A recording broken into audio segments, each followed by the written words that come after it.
Alex, I'll be blunt, could you quit the company? Suddenly asked to resign by Bob. I was taken aback. What? To be clear, you're just an eyesore. If you don't quit, I might just have to end the business dealings with my dad's company. How about that?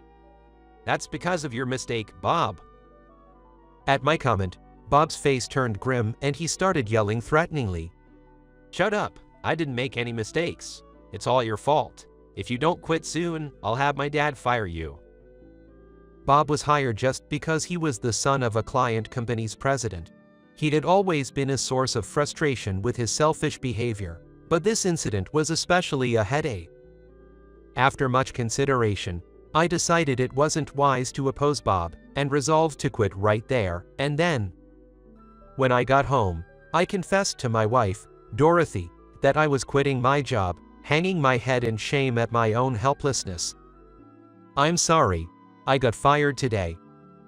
Expecting a scolding, I timidly looked up at my wife's face, but to my surprise, she smiled broadly and embraced me comfortingly. That's great. Thank you for quitting. Surprised by her unexpected words, I tilted my head in confusion. My name is Alex. I am a 28-year-old employee at a construction company. My father is a well-known architect who has worked on everything from station buildings and government offices to custom homes. Growing up watching my father, I've always had a strong admiration for architecture and aspired to do the same type of work. Ever since I was little, I loved seeing the buildings my father worked on, and would spend hours poring over the many architecture books, blueprints, and photo albums at his office, dreaming of the day I could do similar work. My father was pleased with my interest and often took me to art museums on weekends to teach me about architectural styles in a playful way. I chose a high school with an architectural program and went on to attend one of the most prestigious architecture schools in the US, where I graduated successfully. During my student years, whenever I had time, I'd visit cafes, commercial facilities, and museums to study their structures and materials, compiling reports that made my peers call me an architecture nerd, but I enjoyed those times immensely. Over those 6 years from high school to college graduation, I amassed a vast collection of reports that still occupy a cherished place on my bookshelf. After graduating from university, I joined a local small construction company, where I work to this day. I chose a smaller construction company over a major one because I believed it would allow me to visit various construction sites and engage in a variety of tasks. This plan worked out well, and now I handle multiple construction projects, juggling several sites each day. Though I thought I had made a strong foundation of architectural knowledge during my studies, practical experience is something I am still gaining. It's been 6 years since I joined the company, but there's still so much to learn from the experienced colleagues on site. I have been consistently studying architecture alongside my job. Someday, I want to create a building that I have designed myself. That's what keeps me chasing this dream. I may be a dull architecture nerd, but I have someone who supports me through it all. My wife, Dorothy. Dorothy was a classmate from high school, beautiful and cheerful, and the most popular girl in the class. Of course, like many others, I was one of the many who admired her, but my determination set me apart. Right after meeting her at the start of high school, I mustered all my courage and confessed my feelings. Dorothy, I like you. Will you go out with me? She was surprised, with her face turning red, but she accepted my confession. Really? We haven't known each other long, Alex, but why me? It's hard to explain why, but before I knew it, I had fallen hopelessly in love with you, Dorothy. You're kind to everyone and always so cheerful. Thank you. Please, will you go out with me? I don't think many people have fallen for me as hard as you have, if I'm good enough for you. I'll never forget Dorothy's bashful smile in that moment. Even after we started dating, I was determined not to let any other guy have her. We walked to and from school together as much as possible, and even when we were in different classes, I'd find time during breaks to see her, continually showering her with affection. My friend joked about my actions, saying, "Stop being her stalker," but I was that desperate to keep Dorothy close. Also, the vast amount of reports I managed to compile during my student years was thanks to Dorothy's kindness, as she patiently accompanied me on architectural site visits, which I called dates. Dorothy didn't go to college, but said she had something she wanted to do, and started working. We continued our relationship through my university years, and 3 years ago, we happily got married.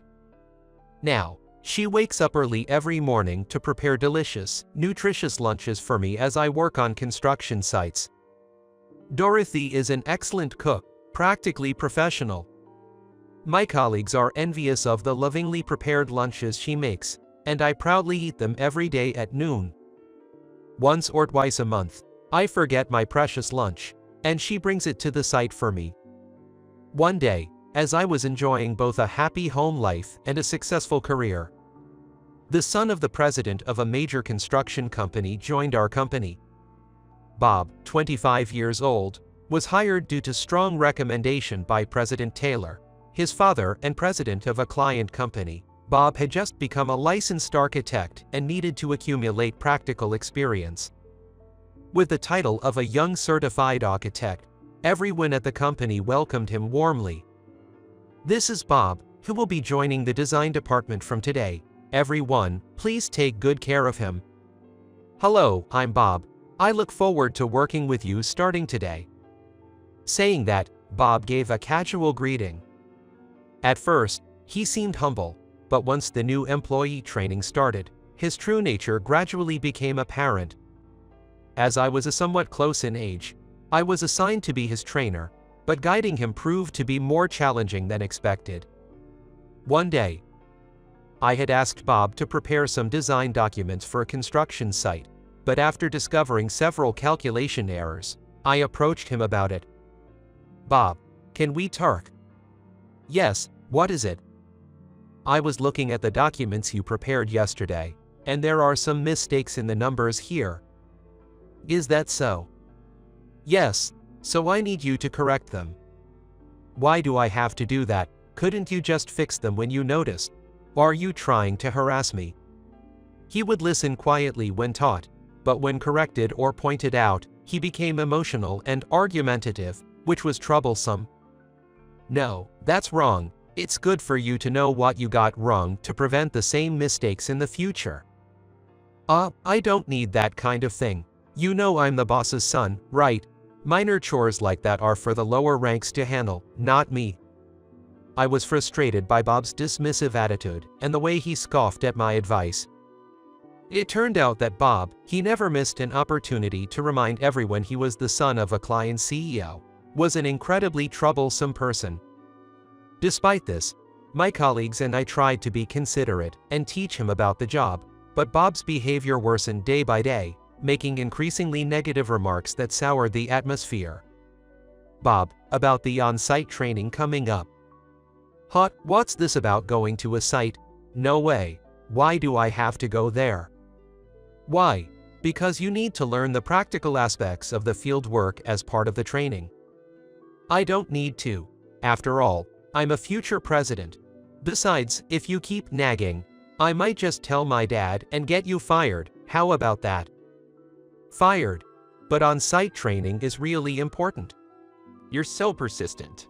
Are you sure you want me to complain to my dad? That's Field work is something you guys do, right? I'm saying it's not my job.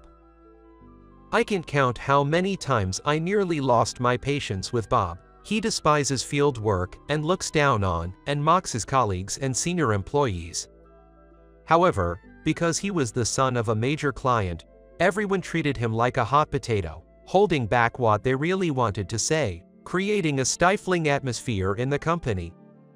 Amid the unsettling atmosphere created by Bob's behavior, the company decided to establish a project team for a particular construction venture. The job involved a major project, constructing a commercial building as part of the redevelopment of the area in front of the station. We would demolish the old building and construct a new one with 3 underground floors and 15 above ground. To facilitate access from the underground passages, extensive underground construction would also be necessary. While I was fully committed to the project team, the atmosphere turned gloomy when Bob, as requested by the president, was also included in the team. Right from the start, Bob was eager about this major project, declaring he would lead the design process. I will handle the design, so please manage the other miscellaneous tasks among yourselves. Isn't it tough to handle the design alone? It's a breeze for me. I'm a certified architect.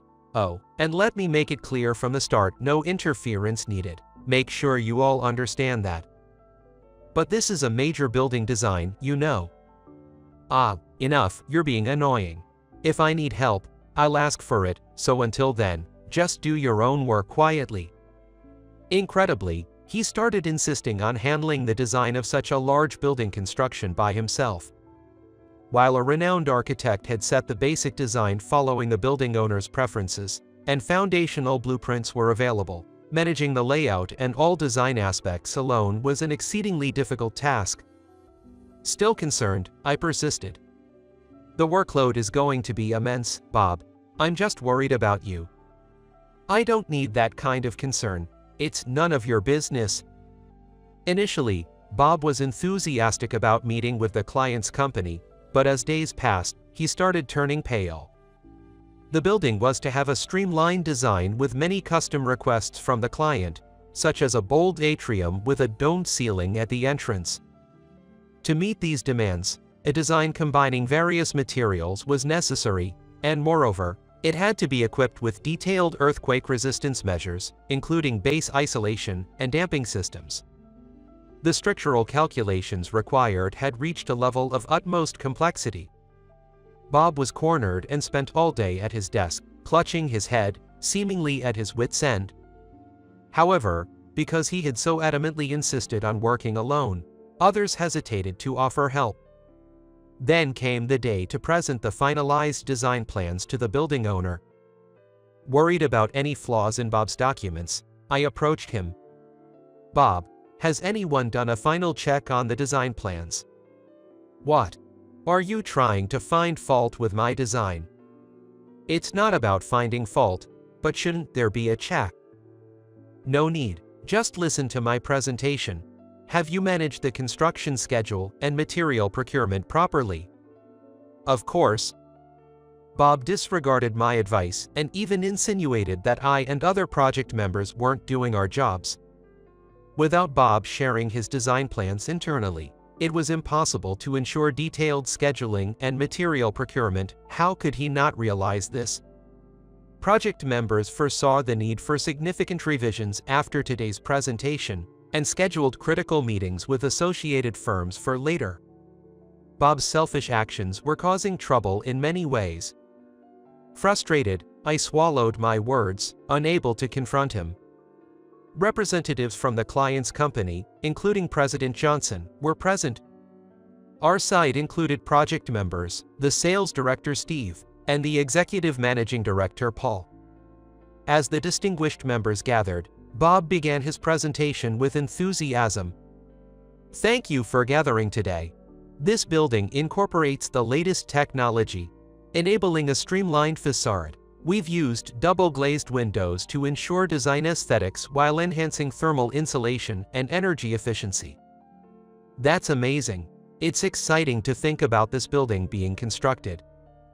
I'm honored by your praise. Now, please look at the next document. Regarding the interior, we've realized your request for 5-story atrium with a domed ceiling by using large frames and beams for support. Here is. Bob's presentation impressed a client and other project members. However, I was the only one who paled upon reviewing Bob's design and documents. Wait, these calculations are all wrong. This won't support the space for a 5-story atrium. Major revisions are needed. That concludes my presentation. Any questions? Realizing this was my only chance, I raised my hand. What? Alex, what is it? Bob asked, frowning suspiciously. Bob, about the structural calculations in the document you just explained for the interior. Yes, what about it? This calculation won't support the structural integrity for the atrium. It needs to be recalculated, and possibly some design changes are necessary. I apologized to the astonished client, whose eyes widened in surprise. This kind of mistake should have been checked internally. It's like airing our dirty laundry. I'm terribly sorry for this great inconvenience. Our internal checks were not sufficient. No worries, there's still plenty of time in the schedule. By the way, how much modification will be needed now? The beam is not strong enough given its current size, so we'll need a thicker one. This might slightly alter the dome's shape into an oval, or inevitably change its height. What are you talking about? Bob, sorry, just listen for a moment. I went over to Bob and explained the calculation errors in a low voice while pointing at the blueprint. Upon understanding the mistake, Bob's face turned red and he fell silent. I'm very sorry, but I will come back another day to explain the modifications. I'll rework the structural calculations to ensure minimal impact on the proposed design. Also, if you have any comments on the exterior or interior, I'd love to hear them. My explanation managed to smooth things over for a moment. Additionally, as if seizing the opportunity, I received plenty of new requests, which meant significant revisions were in order. After the meeting, the project team members were called in by Paul and Steve and got reprimanded. For the company, it was a major project, and it was unacceptable for errors to be revealed during the final presentation to the client. Bob was also there, maintaining a nonchalant demeanor, but as soon as we left the boardroom, he completely changed. Alex, what have you done? Huh? Don't make me look foolish in front of everyone. Are you harassing me? Are you jealous of me? There is no jealousy. That's why I asked if the preliminary checks were necessary. Shut up. If you were so concerned, you should have spoken up more. I was astounded by Bob's selfishness. I did mention it several times. You were the one who said it wasn't necessary. Luckily, we still have some leeway before construction starts. That's not the point. You always act so high and mighty. It's annoying. Well, there's nothing I can do about that.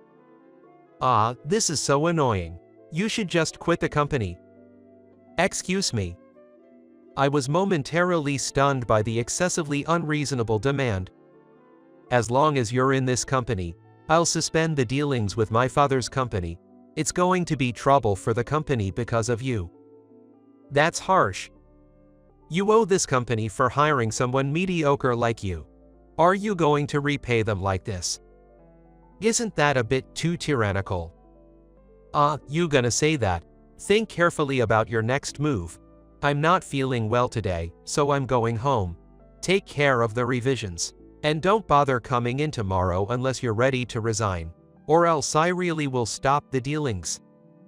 With that, Bob vented his anger and went home. I was completely exhausted. Afterward, while focusing on the revision work, I received concerned glances from my colleagues. If I stay here, Bob might actually end up stopping the dealings, and our small construction firm would be in jeopardy. I decided to quit my job after much deliberation in the back of my mind while I was deeply engrossed in revision work. The revision work was immense, but somehow I managed to complete it overnight. Then, early in the morning, I submitted my resignation to my boss, Bill. Bill, who had always treated me kindly, was shocked and concerned, but after I explained the situation, he supported my decision. Then, I said goodbye to the members of the project group, informing them that I was leaving the company. I'm resigning effective today.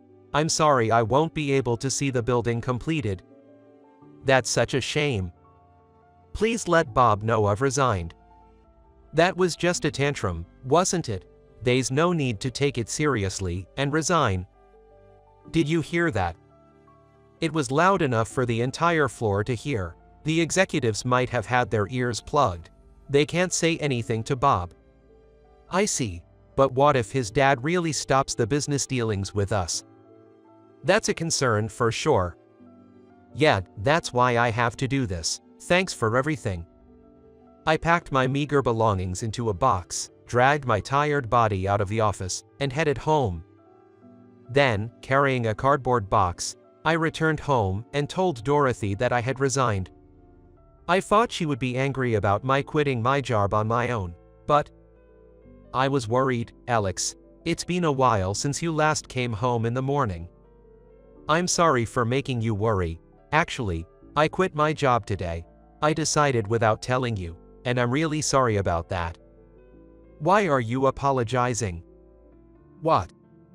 Actually, quitting your job was the right move. Thank you for doing that. Contrary to my expectations, instead of being angry about me quitting my job, my wife thanked me with a beaming smile, and I was completely baffled. To my surprise, she then smiled sweetly and shared some news with me.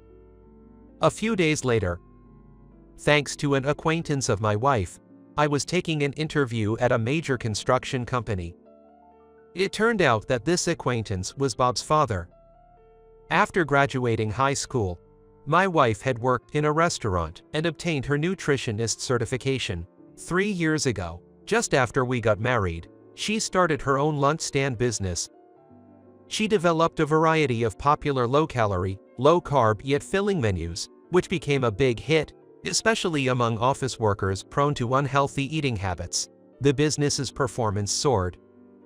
Because my wife packed these signature menus for my lunch every day, my colleagues were always envious.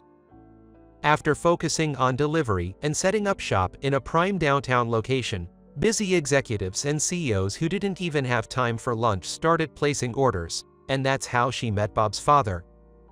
The day I quit, while having breakfast after an all-nighter, my wife filled me in on many things I hadn't known. Mr. Taylor has always spoken highly of you. He believed that with your talent, you should be working on bigger projects at a major company. Wait, Bob's dad knew about me.